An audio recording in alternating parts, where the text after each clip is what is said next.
terjadi pada orang fasik. Baik, balik ke pokok pembahasan kita.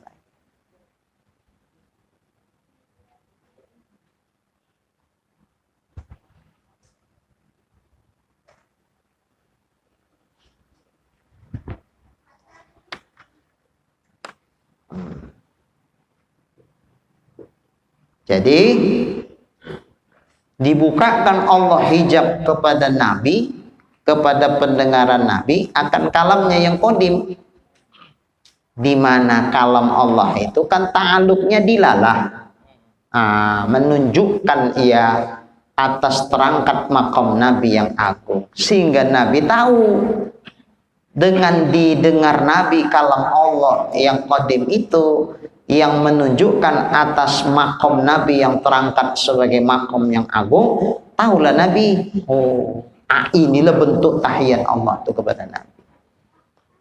Disingkapkan Allah hijab itu sehingga Nabi bisa mendengar, sehingga kalam yang didengar Nabi itu menunjukkan atas ketinggian makom Nabi yang agung. Itu menurut Syekh Sanusi dalam kitab Syarah Al-Jazairiyah.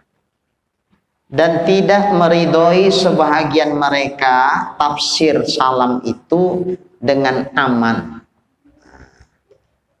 Sebahagian ulama tidak setuju. Tidak meridhoi ini maksudnya tidak setuju kalau salam itu diartikan, ditafsirkan aman. Salamullah. Maksudnya apa itu? Keamanan diberikan Allah kepada Nabi. Sebahagian ulama tidak setuju kalau itu tafsiran makna salam itu aman. Tidak. Sekalipun menyebutkan akannya Syekh Sanusi. Walaupun Syekh Sanusi menyebutkan begitu, tapi mereka sebagian ulama tak setuju kalau itu makna daripada salam itu adalah aman. Begitupun yang lain daripada Imam Sanusi, ada juga menyebutkan bahwa salam itu maknanya aman. Tapi sebagian mereka tidak setuju kalau itu maknanya aman. Apa alasannya? Karena bahwasanya terkadang memberitahukan dia, memberitahukan nih, memberi kesan waham, gitu waham.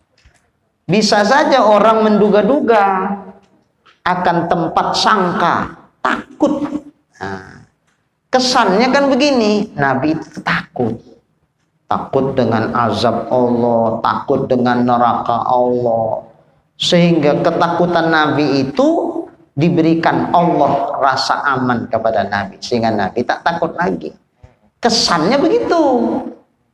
Serta bahwasanya Nabi Shallallahu Alaihi Wasallam, bahkan pengikut-pengikutnya, pengikut Nabi, tiada ketakutan atas mereka itu. Nabi nggak ada rasa takut. Kalau takut sama neraka, tidak.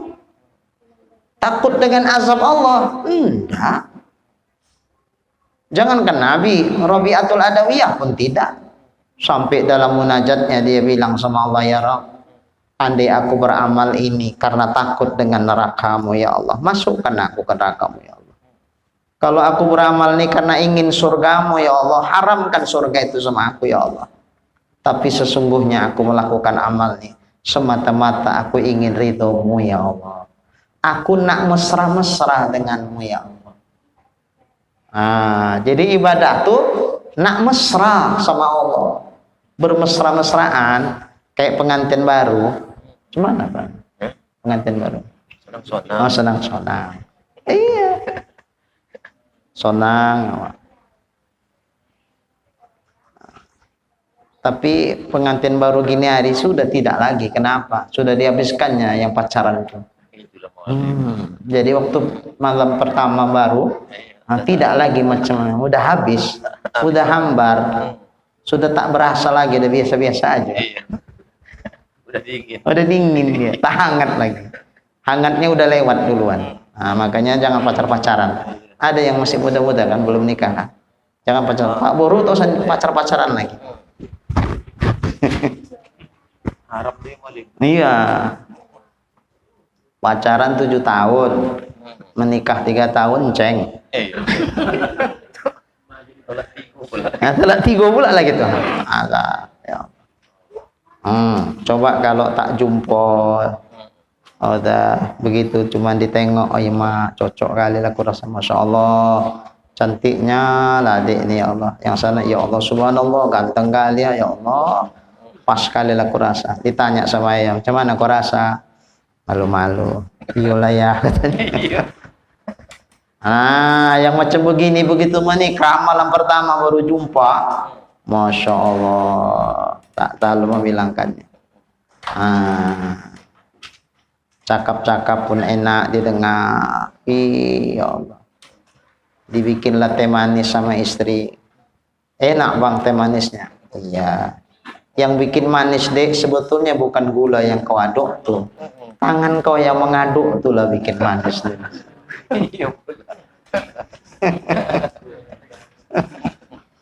Gimana Reja? Oh Reja. Aduh Reja. Ada aja, jangan lama-lama aja. Apalah itu. Bilang sama mak cepat-cepat. Ada mak? Oh ada. Udah. Udah.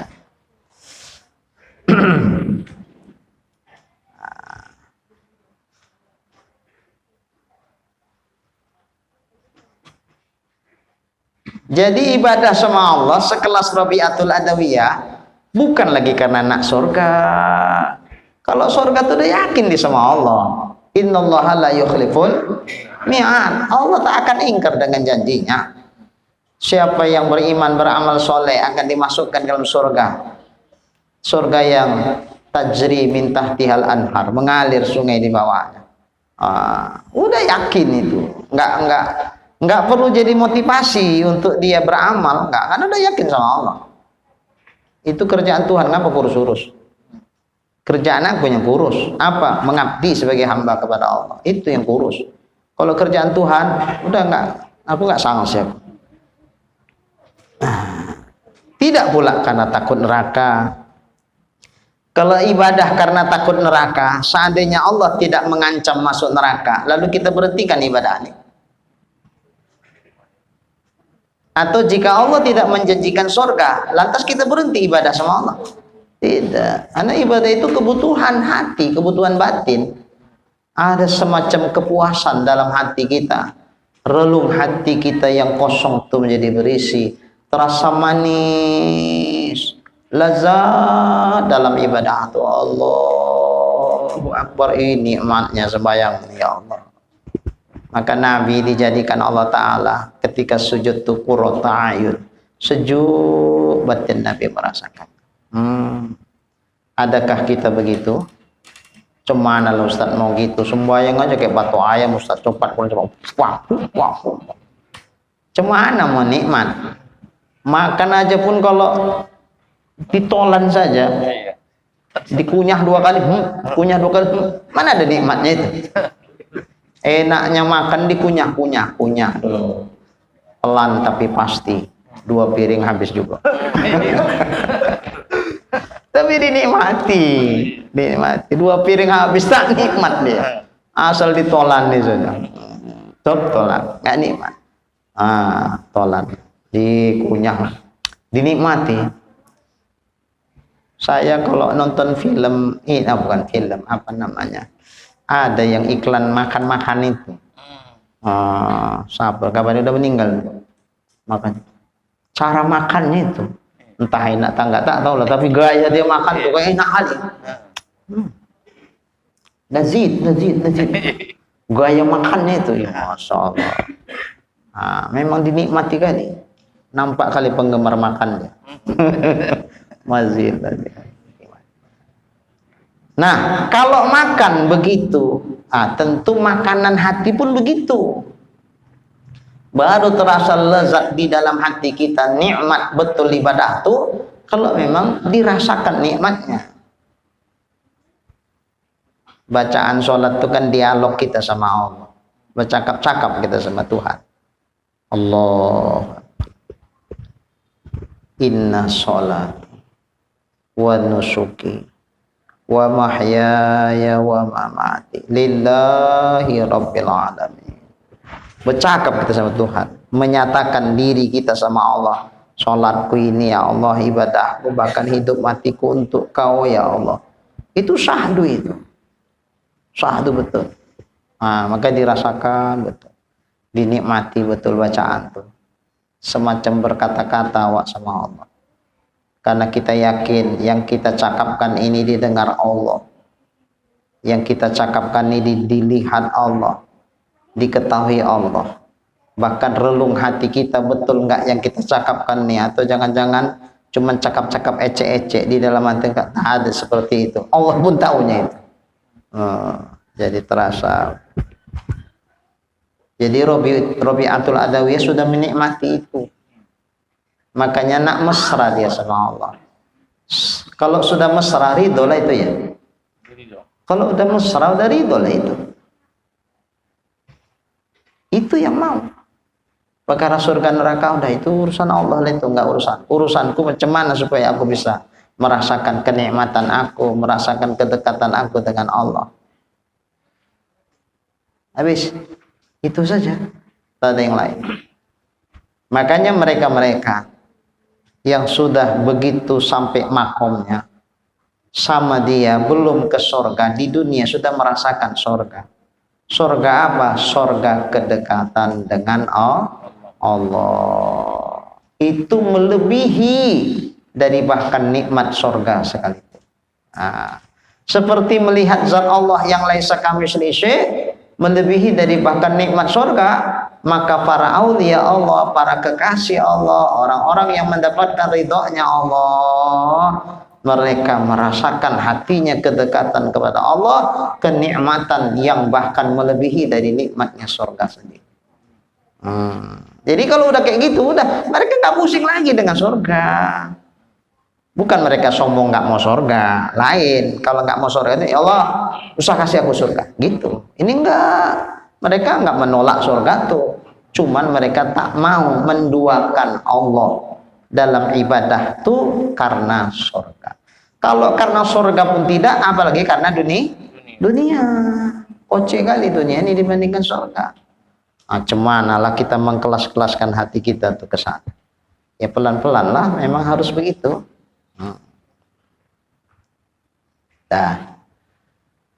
Jadi kalau salam Allah itu diartikan Allah memberikan rasa aman kepada Nabi.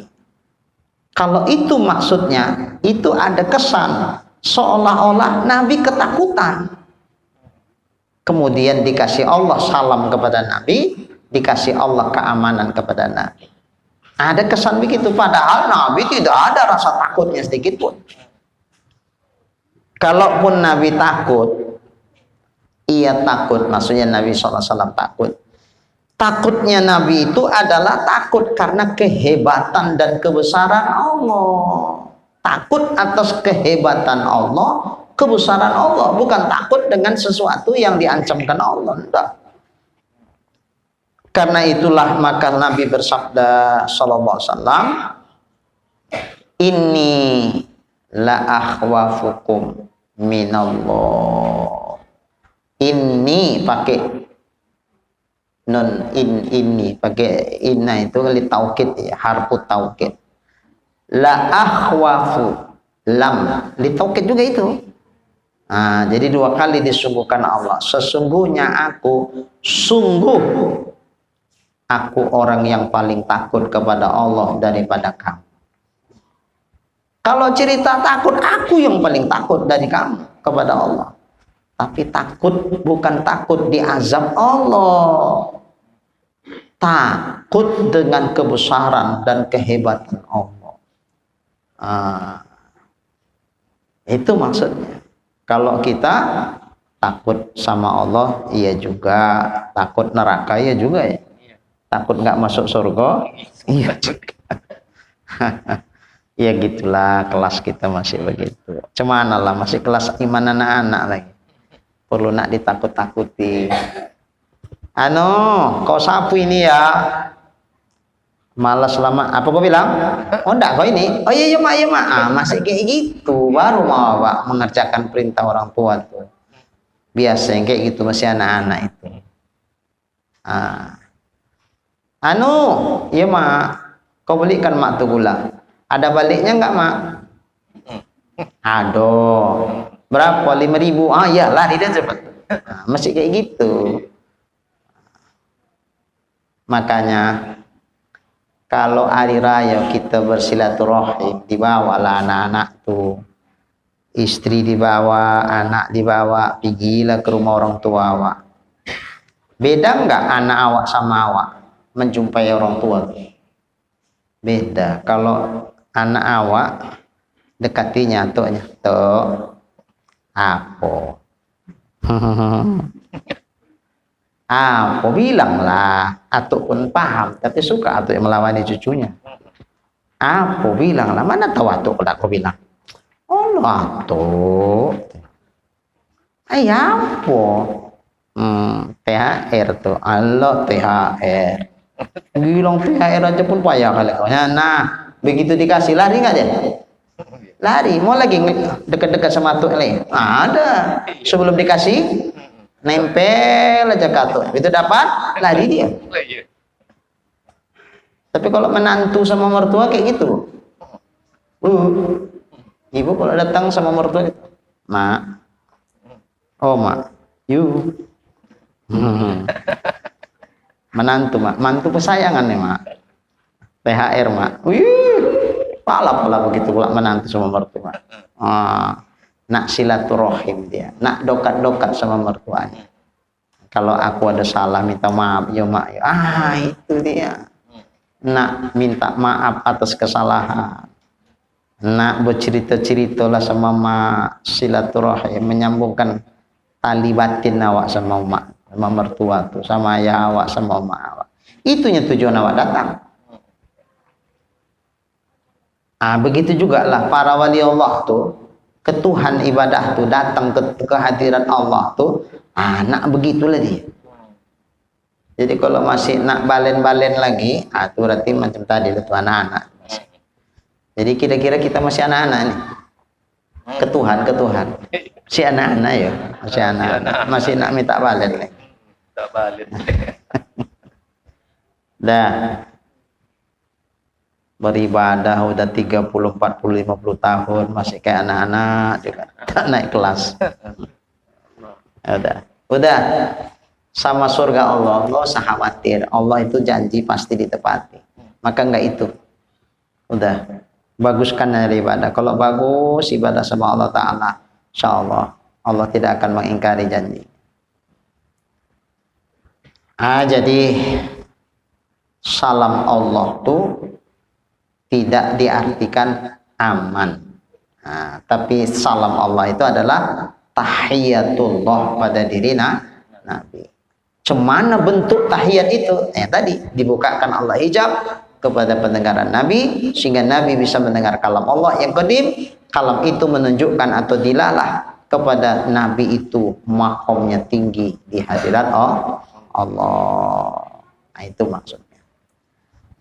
Jika dikatakan orang bahwasanya salam itu diakhirkan dari sholawat, sebagaimana berlaku uruf pemakaiannya. Karena itu firman Allah, ya ayyuhalladzina amanu shollu alaihi wasallimu taslima. Sholawat dulu baru salam. Urufnya begitu dalam pemakaian. Bahkan Allah pun menyebutkannya begitu di Quran. Wahai orang-orang yang beriman, bersolawatlah kamu kepada Nabi dan ucapkanlah salam kepada Nabi. Jadi sholawat dulu baru salam. Begitu uruf pemakaiannya. Begitupun di Quran. Lalu pertanyaannya, maka apa sebabnya musannif ini pengarang Jauharut Tauhid, pengarang matannya, yang syairnya. Apa sebabnya maka musannif mendahulukan salam atau salawat? Coba kita tengok di syairnya. Di syairnya, Bismillahirrahmanirrahim, di balik halaman 2. Alhamdulillahi ala salatihi summa salamullahi ma salatihi. Segala puji bagi Allah atas hubungannya. Summa salamullah, kemudian salam Allah ma'a salatih, beserta salawatnya. Nah, kok terbalik? Kok salam dulu baru salawat? Sogianya kan salawat dulu baru salam. Nah, pemakaiannya begitu. Di Quran juga begitu. Lalu pengarang ini kenapa tak begitu? Kok didulukan salam baru salawat? Nah, jawabannya apa? Jawabnya yang demikian itu karena darurat syair. Kalau nanti dibalik tak enak bunyi syairnya. Alhamdulillahi ala salatihi. Misalnya dibalik. Summa salatihi salamullahi. Ya enak. Silatihi salatihi. Ya kan? Mirip-mirip dia. Nah, jadi darurat syair namanya. Biasa. Kadang-kadang yang tak baris mati pun dibariskan mati. Darurat syair. Karena ketukan-ketukannya, bahar namanya, nah itu mesti pas. Alhamdulillahi ala salatihi summa salamullahi ma salatihi. Harusnya gitu. Bukan ma'a itu. Ma salatihi. Nah, karena darurat syair. Nah, jadi kalau darurat syair, apa boleh buatlah, kalah. Kaidah ilmu nahwu pun bisa ditabrak ya. Namanya syair. Nah, jadi harap maklum, gitu. Namanya syair. Dia disesuaikan dengan baharnya, ketukan-ketukannya. Nah, sama kita kalau apa baca Barzanji, kadang panjangnya pun yang tak panjang pun dipanjangkan, iya kan? Nah, kalau tak begitu tak enak pula didengar. Jadi jangan pakai ilmu tajwid itu pula menengoknya. Tajwid salah semua itu macam Barzanji itu. Jadi enggak, karena memang iramanya begitu. Kalau tak dipanjangkan tak enak. Maka dikira gitu, ngayun-ngayun, berdayu-dayu.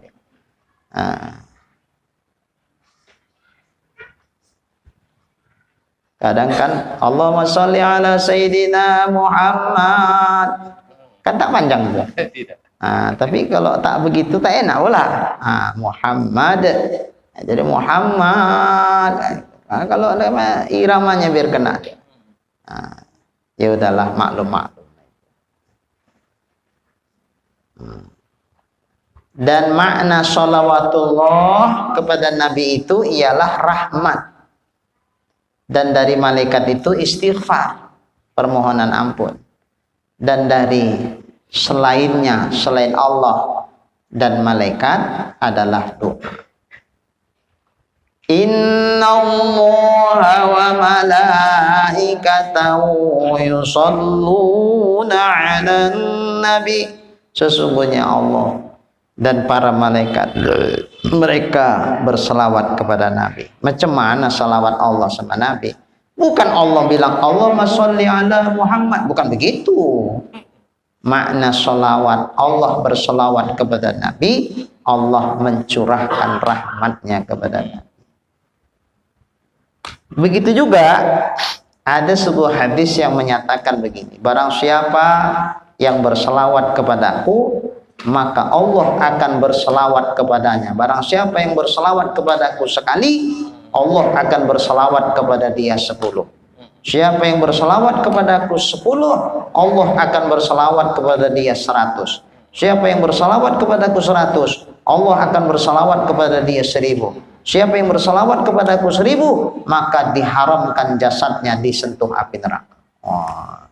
Macam mana maksud Allah berselawat? Ya sama, selawat Allah itu maksudnya Allah mencurahkan rahmatnya kepada kita. Sekali kita berselawat kepada Nabi, 10 rahmat Allah diberikannya kepada kita.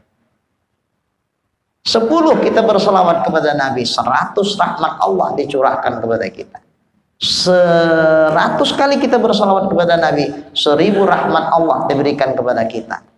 1000 rahmat Allah 1000 selawat kita berselawat kepada Nabi, maka diharamkan Allah jasad kita tersentuh api neraka. Wah, cemana ini maksudnya? Orang kalau sudah mampu 1000 berselawat sama Nabi, disentuhkan Allah rasa cinta di hati dia kepada Nabi, disentuhkan Allah rasa kerinduan dia kepada Nabi. Kalau sudah rindu sama Nabi, dihubungkannya dia kepada Nabi hatinya, maka insya Allah mudah dia akan mengamalkan apa yang menjadi ajaran Nabi. Untuk orang yang kita cintai, kayaknya tulus kita melakukan sesuatu. Tulus. Apa tak capek ayah tuh bekerja 1 harian? Capek lah, sebab bilang tak capek. Tapi terbayang dia anak yang disayanginya, terbayang dia istri sedang menunggu di rumah. Kalau laku pulang tak bawa duit ke mana lah ini. Nah, tengok baru limpul, biasa cepet. Diputarkannya lagi becak mesin tuh. Wah, mudah-mudahan dapat nambah 20 pun jadilah 70 bawa pulang. Wah, itu capek itu bukan tidak terasa, tak dirasa. Ketika ada rasa cinta kepada anak dan istri di rumah. Begitu juga lah emak sama anaknya. Apa membuat emak tuh kuat? Padahal perempuan. Kenapa bisa kuat dia mengasuh anak tuh? Karena kecintaan ditumpahkan Allah dalam hati seorang ibu. Kalau bolehlah rasa cinta emak sama anak tuh dicabut Allah, dipicit anak tuh waktu bayi itu, kalau tak mau diam dia menangis. Kau pun recok kali, capek aku siang tak tidur, malam aku nak tidur, kau pula nak mengganggu. Tam nangis, biji kecet, mati dia terus. Kan ada kita dengar berita-berita di TV mak membunuh anak, dicoki kan ya? Walaupun tak banyak macam gitu. Itu paling tidak. Kenapa ini cerita tauhidnya lah ya, cerita hakikatnya. Kenapa didesain Allah? Supaya kita paham, supaya kita sadar, mak tuh sanggup dia bertahan, menjaga anaknya, cemanapun anaknya, ya Allah, sakit segala macam, rewetnya luar biasa, menangis saja satu malam suntuk itu luar biasa, tapi tidak dipicitkan mak tuh karena masih ada rasa cinta di hati mak tuh sama anak. Siapa menumbuhkan rasa cinta di hati mak tuh? Allah. Maka masih bayi merah lagi kita sudah mendapatkan rahmat Allah lewat cinta yang ditumbuhkan Allah di dalam hati seorang. Ditimang-timang anak itu, ya Allah. Itu. Kalau boleh lah tak ada, ya takkan mau lagi. Bu, kira-kira payah nggak Bu mengandung 9 bulan? Kemana-mana dibawai aja. Ada pula perempuan yang mengandung tuh sampai tak selera makan. Apa katanya? Ngidam atau ngidam ya. Muntah aja kerjanya. Menderita kali. Tapi karena memang kepingin kali dia punya anak tuh, senang nengok anaknya. Begitu bergerak anaknya di dalam rak, kata gerak dia, senang ya Allah. Nggak percaya tanya ibu-ibu. Iya. Pulang suaminya, bang, anak kita bang gerak-gerak aja satu hari ini bang. Minta durian dia. Minta durian dia. Iya. Senang aja. Jadi sakit tuh tak dirasa. Makanya melahirkannya itu antara mati dan hidup rasanya. Tapi begitu lahir tuh ya Allah, senangnya hilang. Ini Bu, anak ibu mancung hidungnya kayak ayahnya, ganteng nih Bu anak ibunya, ditengok, oh iya kayak ayahnya, senang. Hilang tadi itu yang setengah mati nak melahirkan tadi, hilang rasa sakitnya. Senang nengok anaknya sehat, anakku ya Allah. Iya ganteng deh kayak ayahnya gitu. Oh, ya Allah. Hilang. Siapa menghilangkan itu? Allah. Ditubuhkan rasa kasih sayang tuh sehingga nengok anak tuh. Bersyukur sama Allah. Diberikan rasa kasih dalam hati umat. Nah, kita hidup ini butuh rahmat.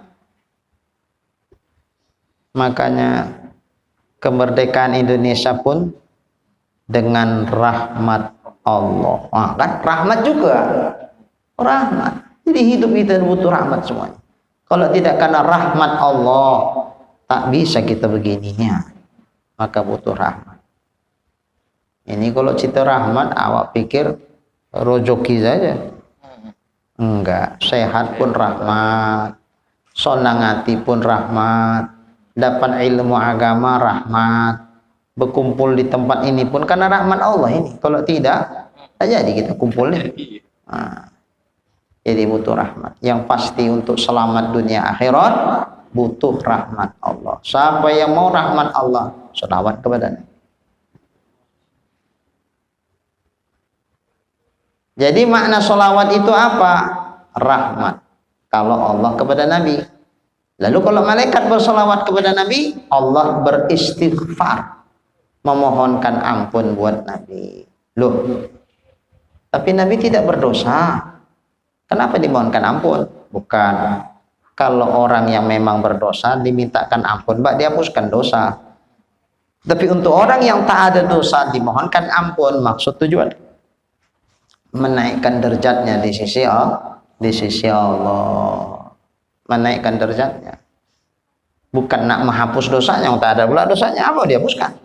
Meninggikan derajatnya di sisi Allah.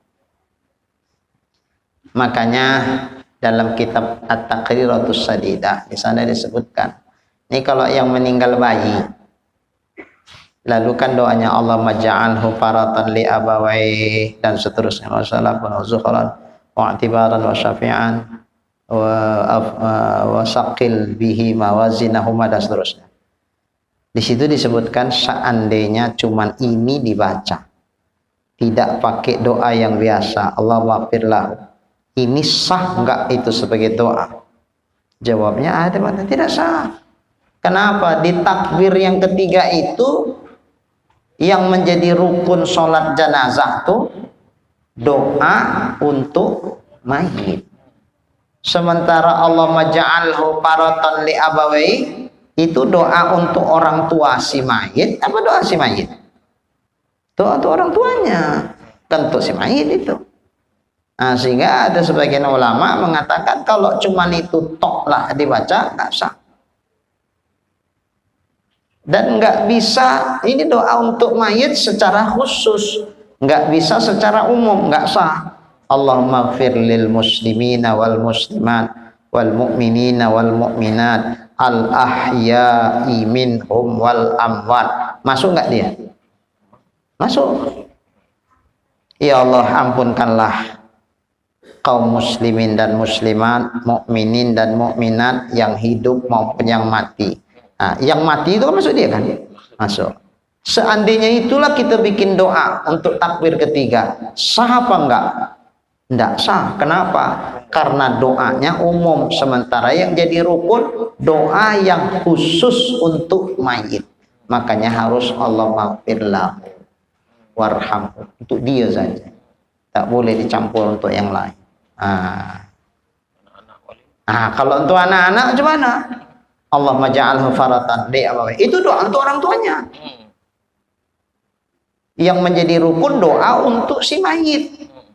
Makanya tetap doanya Allah maghfirlahu warhamhu wa'afi wa'fanhu sunnat ditambah Allah maja'alhu faratan li abawai. Doakan si mayit plus doakan juga kedua orang tuanya. Begitu. Jadi dua-dua dibaca. Nah, ini sunat ini. Timbul pertanyaan. Tapi yang meninggal anak-anak, belum ada dosa. Allah maghfir lahu. Apanya mau diampunkan dosanya? Kalau itu jawabannya gampang. Nabi pun minta ampun sama Allah. Tapi Nabi tidak berdosa. Mengapa Nabi minta ampun? Mengapa malaikat istighfar kepada Nabi dengan salawat? Emang Nabi ada dosa? Enggak. Jadi apa itu maknanya? Meninggikan derajat Nabi di sisi Allah. Kalau kita karena memang banyak dosa, istighfar kita ya minta dihapuskan dosa. Tapi buat yang tak ada dosa, istighfar itu untuk meninggikan derajatnya di sisi Allah. Nah, di situ maksudnya. Kemudian selawat selain malaikat, selawat selain Allah, apa maknanya? Maknanya adalah doa. Doa. Dan yang sahih bahwasanya Nabi Shallallahu Alaihi Wasallam mendapatkan manfaat dengan selawat kita atasnya, sebagaimana nabi-nabi yang lainnya begitu, tetapi tidak sogianya menyatakan yang demikian, melainkan pada majelis ta'lim. Ini beda pendapat memang ulama. Ada yang mengatakan selawat yang kita ucapkan, selawat kan doa. Selawat yang kita ucapkan untuk Nabi itu bukan buat Nabi, sebetulnya buat kita. Manfaat dari selawat itu tidak ke Nabi, untuk kita. Nabi itu diumpamakan ibarat gelas, isinya udah penuh. Penuh betul, tak ada yang kurang. Maka selawat yang kita bacakan buat Nabi semacam kita mengisi air di gelas yang sudah penuh. Apa akibatnya? Tumpah. Sebetulnya untuk kitanya itu tumpah. Kalau Nabi enggak ngambil manfaat Nabi dari selawat kita, karena Nabi ibarat gelas sudah penuh dengan air. Kita tuangkan juga air itu kan tumpah. Nah, itulah tumpahnya itu untuk kita. Maka menuangkan air sebetulnya nak menumpahkan air buat kita. Ada ulama sebagian mengatakan begitu, tapi pendapat yang sahih tidak. Betapapun Nabi sudah kamil, sudah sempurna, tapi di sisi Allah yang sempurna itu masih menerima kesempurnaan. Sehingga dengan kita selawat kepada Nabi, manfaat selawat itu di samping kita dapat, dengan itu kita dapat syafaat Nabi, plus Nabi pun mendapatkan manfaat dari selawat yang kita ucapkan. Betul Nabi sempurna, insanul kamil, tapi setiap yang kamil di sisi Allah masih menerima kamal. Nah, masih menerima kesempurnaan. Nah, makanya tetap ada manfaat buat Nabi untuk menambah-nambah kesempurnaan Nabi. Tapi adab kita kepada Nabi tak boleh kita mengiktikadkan begitu. Kesannya Nabi macam butuh kita. Padahal yang butuh itu Nabi ke kita, apa kita ke Nabi? Kita ke Nabi. Nabi nggak butuh kita. Kita yang butuh syafaat dari Nabi. Nabi nggak butuh doa dari kita. Nah, kesannya macam merendahkan Nabi nanti kalau begitu. Makanya jangan itu menjadi niatan kita, enggak. Dan jangan dinyatakan secara nyata, aku ini berselawat sama Nabi, bak tahu kalian, supaya makin bertambah-tambah kemuliaan Nabi di sisi Allah. Enggak boleh. Tapi kalau untuk makom ilmu di majelis taklim dibilang supaya orang paham, boleh. Jadi tidak selamanya yang betul itu boleh dibilang. Kalau melanggar adab, jangan. Ya, kalau gaya bisa. Jangan terkesan merendahkan Nabi. Kalau melanggar adab, jangan. Betul yang menciptakan kotoran itu Allah Ta'ala. Betul. Betul ya. Tapi jangan dibilang itu tai ayam pun Allah membikinnya. Ya Allah. Kurang adab tuh sama Allah. Kurang adab tuh bahasa halusnya. Kalau bahasa kasarnya kurang ajar nih. Kurang ajar. Kurang ajar sama Tuhan. Oh bilang pula tai ayam Allah membikinnya. Walaupun betul. Tapi di makom majelis taklim mbak, supaya mendudukkan paham yang benar, boleh dibilang. Tapi di warung-warung kopi, di jalan-jalan, di majelis umum, itu jangan dibilang-bilang. Itu monyet yang jelek itu Allah juga membikinnya. Jangan. Tidak boleh. Babi itu kalau babi itu yang rakus-rakus babi itu Allah juga tuh membikinnya. Walaupun betul, tapi jangan dibilang. Terkesan macam apa namanya, tak beretika gitu sama Allah. Walaupun betul. Tapi di majelis taklim boleh. Termasuk inilah seperti itu juga. Sebagaimana mengisyaratkan kepada yang demikian itu oleh sebagian mereka dengan perkataannya wasahihu bi annahu yantafi'u bi salati sya'nuhu murtafi'u lakinnahu la yanbaghi tasrihu lana bidzal qawli wa dha sahihu. Itu Bahar Rozas ini. Wasahihu bi annahu yantafi'u bidi salati sya'nuhu murtafi'u lakinnahu la yanbaghi tasrihu lana bidzal qawli wa dha sahihu. Artinya dan mensohihkan mereka di sini para ulama bahwasanya Nabi mendapatkan manfaat dengan selawat kita, padahal keadaannya derajatnya tinggi, padahal Nabi sudah mendapatkan derajat yang tinggi, tapi tetap mendapatkan manfaat dari selawat yang kita baca buat Nabi. Tetapi tidak sogianya kita nyatakan itu, jangan dibilang-bilang itu walaupun betul. Pendapat ini padahal sahih. Jadi yang mengatakan Nabi mendapatkan manfaat dari selawat yang kita baca itu pendapat yang sahih.